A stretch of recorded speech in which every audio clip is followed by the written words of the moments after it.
Sa gitna ng kinakaharap na hamon sa enerhiya sa bansa, nagbabala ang Malacanang sa sino man sadyang gumagawa ng katang-isip na mga kwento at nagpapakalat ng pekeng balita sa online.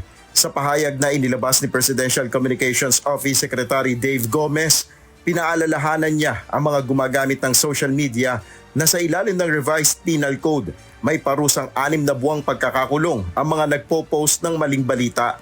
Doble paa niya ang parusa kapag ginawa ito online sa ilalim ng Cybercrime Prevention Act.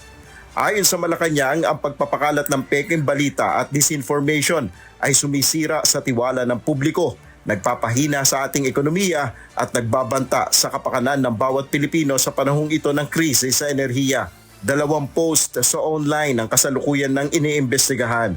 Una na rito ang post ukol sa umano'y energy lockdown na magsisimula sa April 20, 2026. Pangalawa ay ang umano'y pagpapatupad ng emergency lockdown sa bansa dahil sa COVID-19 Cicada variant na una ng pinabulaanan ng Department of Health.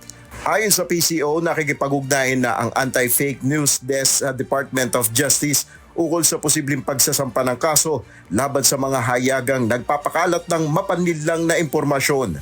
Dagdag ng palasyo, anumang pagtatangkang iligaw ang publiko tungkol sa seguridad, supply o presyo ng enerhiya para magdulot ng kalituhan ay ituturing na isang seryosong paglabag.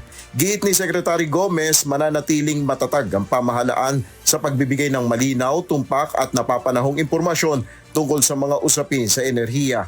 Hinihikayat ng PCO ang lahat na umasa sa mga opisyal na pahayag at beripikadong impormasyon.